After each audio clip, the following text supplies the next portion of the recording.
I think something really interesting that we need to address first is that he actually uses a different, both of them, they use different word for love in here. So Jesus is saying love, but in Greek, there's different words for love. There's actually quite a few different words for love in the Greek language, but as you may have heard, there's basically 4 that we usually mention when we talk about the Greek word for love.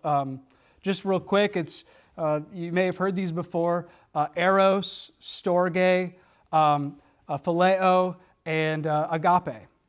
So those are the 4 that we usually reference. There's more than that refer to love, but eros is mentioned. It's actually not in the New Testament at all, but it's usually mentioned just because we have words that are related to romantic love that are derived from that word. So we usually mention it just to say, hey, so there's this connection.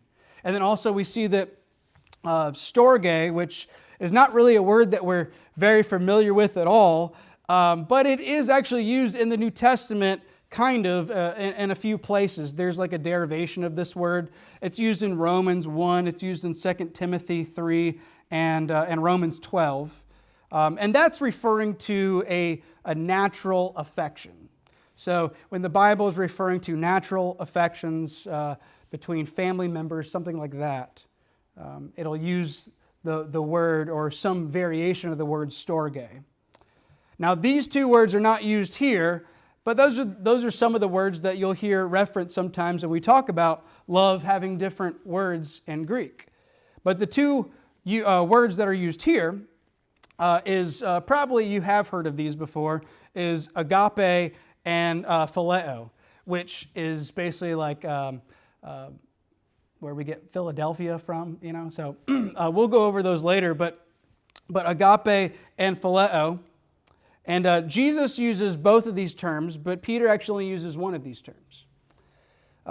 Just to kind of break it down so you get a sense of how they're used, when Jesus asked the first time, "Do you love me?" he uses the word agape. Do you love me? Agape. And then Peter responds and he says, "You know that I love you." And he uses the word phileo. And then again, it's asked, "Do you love me?" And Jesus says, "Love like agape." And then again, Peter says, "You know that I love you." And he uses phileo. And then for the last time, the last question, Jesus changes his word to phileo. And Peter responds and with the same kind of word.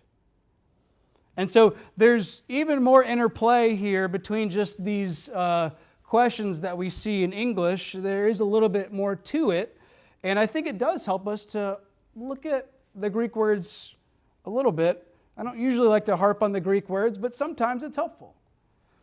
And so we see here that these 2 words, and I'll give you a little description. Usually how agape is described is that is a unconditional or divine type of love. That's usually how it's defined, and for very good reason. In John 3:16, it says that God loves the world, and the word that he uses is agape.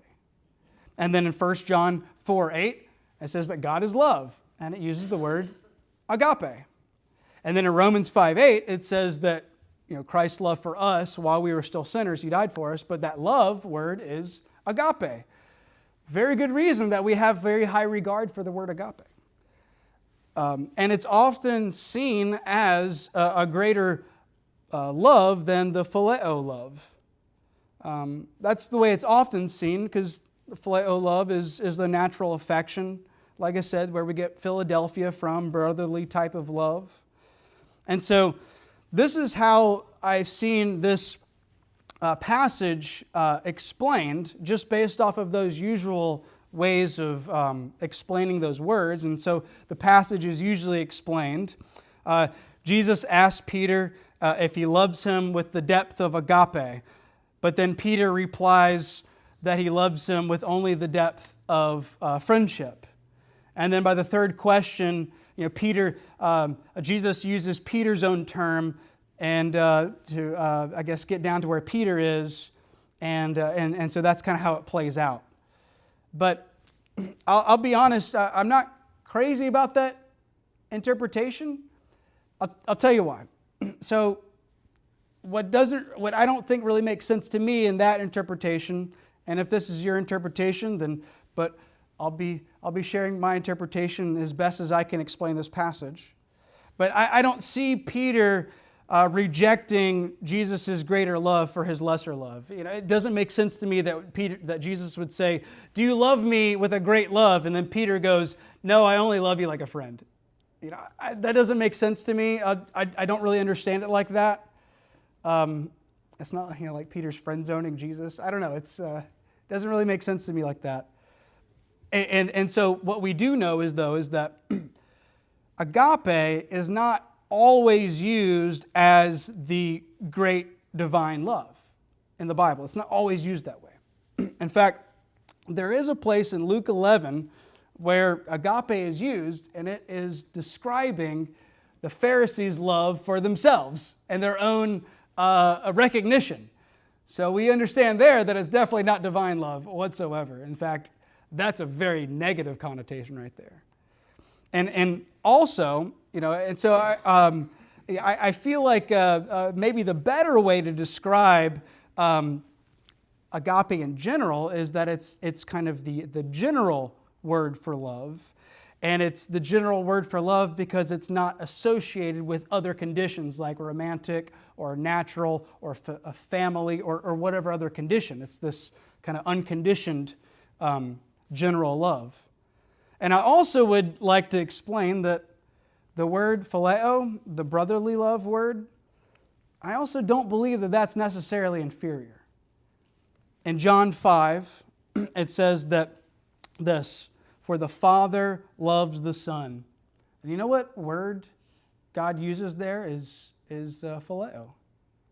He uses that natural affection, that God loves the Son. And I don't think that we could say that the Father's love for the Son is in any way less than a great, great love, the greatest love.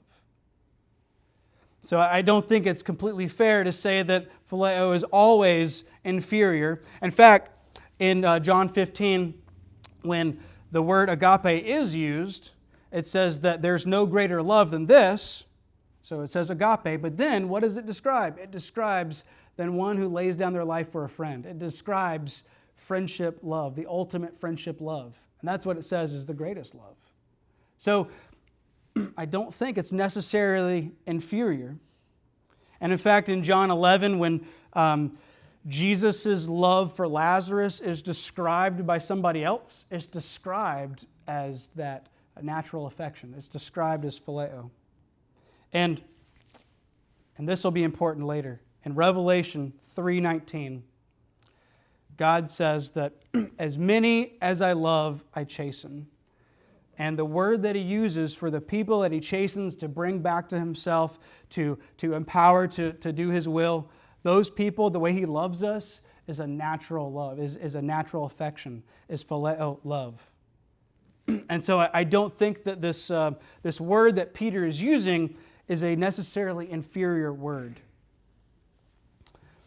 So the way that I see it is kind of like this, I guess, is do you love me? Jesus asks, do you love me more than these? And so let's go over this part too. Because He does say, do you love me more than these? And you could kind of interpret that in a couple different ways. Is He asking Peter, do you love me more than do you love the fish? I don't think so. Is He asking Peter, do you love me more than you love the disciples?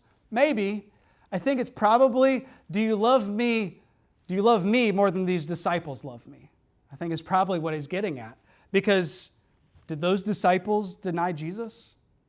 No, those disciples didn't deny Jesus. Peter denied Jesus. And He's saying, do you love me more than these people love me? Because I think He's trying to reorient him. These people didn't deny me, but you did. We need to address this. And He says, do you love me?